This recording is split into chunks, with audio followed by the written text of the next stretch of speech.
Sa bibliothèque est pleine de livres, mais elle n'est jamais rassasiée. C'est pourquoi elle a ajouté ce livre.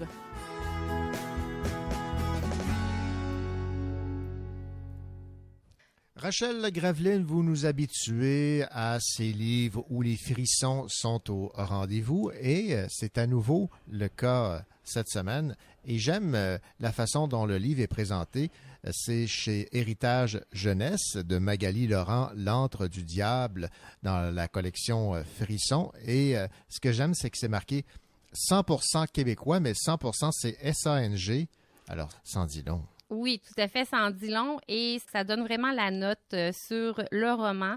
Celui-ci, d'ailleurs, a une note un petit peu plus intense que les précédents que j'ai lus. Alors, parlez-moi donc de ce livre, L'Antre du Diable. Oui, L'Antre du Diable se trouve en fait à prendre l'apparence d'un hôtel réputé hanté.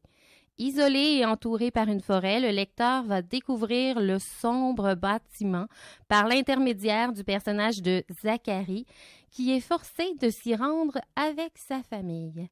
C'est pas la première fois que l'adolescent se voit dans l'obligation de visiter des lieux lugubres puisque ses parents sont chasseurs de fantômes. Mais au moins, cette fois, il a l'occasion d'inviter deux amis avec lui, notamment Edith, qu'il a connue en participant à un club de cinéma d'épouvante. Est-ce que c'est une bonne idée, ça, de l'inviter? Ben, pour lui, ça semble une bonne idée. Mais il va se rendre compte que c'est plus difficile, disons. Mm-hmm. Alors, on pourrait croire d'ailleurs que les trois amis partagent la même passion pour les films d'horreur, mais c'est pas du tout le cas. En fait, Zachary est loin d'être friand du genre et il est resté dans le club uniquement à cause de la présence de la jeune fille. Et les circonstances de leur séjour l'empêchent un petit peu de leur avouer la vérité. Sans compter que pour épater les touristes, les propriétaires de l'hôtel ont orchestré différentes animations costumées. Alors, l'enthousiasme des jeunes à visiter l'endroit vient engloutir un petit peu la volonté de Zachary qui ne souhaite pas gâcher l'ambiance. En revanche, on sent bien qu'il utilise aussi son jeune frère qui est toujours sur ses talons pour prétexter qu'il n'a pas vraiment envie de participer à certaines attractions, que c'est peut-être pas adapté pour son frère. Mais sa manœuvre échoue puisque le cadet est tout autant excité d'explorer le site avec les deux amateurs de frissons. Donc, qui a pris, qui croyait prendre. Et voilà! Alors, évidemment, l'atmosphère va devenir de moins en moins amusante quand des manifestations étranges vont s'accumuler et semer le doute dans l'esprit du groupe. Est-ce que l'endroit est vraiment hanté? Et l'est-il hanté? Ah, c'est ce qu'on découvre. Dans l'extrait, justement, que j'ai choisi de vous lire, on voit que leur méfiance n'est pas encore tout à fait éveillée, mais il y a un malaise qui commence à s'installer au sein des quatre jeunes. Dans le couloir, c'est le festival des monstres. Certains n'ont visiblement pas lésiné sur la dépense pour leur déguisement. Les adolescents explorent l'hôtel en riant et en sursautant. Au 5e étage, toutefois, ils se retrouvent seuls. Le silence qui y règne est presque étrange dans les circonstances. D'autant que 2 ampoules sur 3 sont éteintes, plongeant l'endroit dans une ambiance inquiétante. « Il n'y a rien ici, » dit Zachary. « On devrait redescendre. »« Au contraire, » rétorque Maxime. « On va en profiter pour prendre quelques photos de plus pour le club. On pourra les mettre dans mon sous-sol. » Qui finira par être trop petit si on recrute encore plus de monde, le coupe Edith. « Bah, on trouvera un autre endroit. Regardez là-bas, il y a une bâche. » Maxime les entraîne jusqu'à la toile transparente qui marque le début d'une zone de travaux. « Vous pensez qu'on peut aller voir? » demande l'adolescent. « C'est pas une bonne idée, Max, » objecte Edith. Elle va ajouter quelque chose quand elle se retourne d'un bond.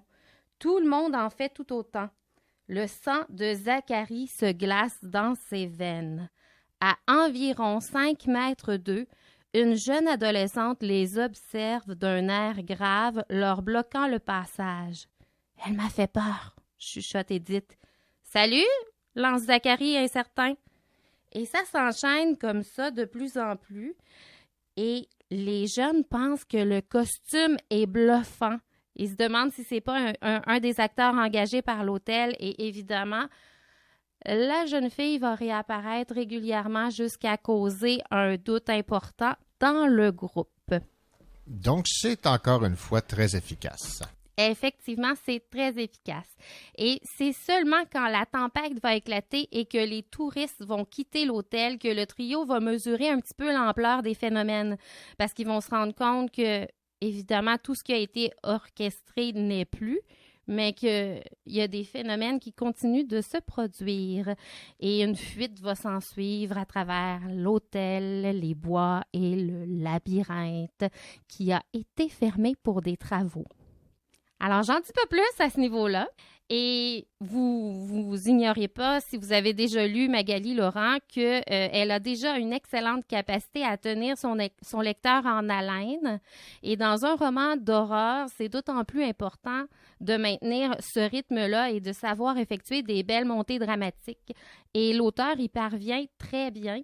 L'histoire, quoique un classique du genre, demeure dans l'action constante. Et d'ailleurs, parlant classique, Magali utilise bien le club de cinéma pour faire des références à bon nombre de films d'épouvante et ces clichés deviennent en quelque sorte une ode cinématographique intéressante.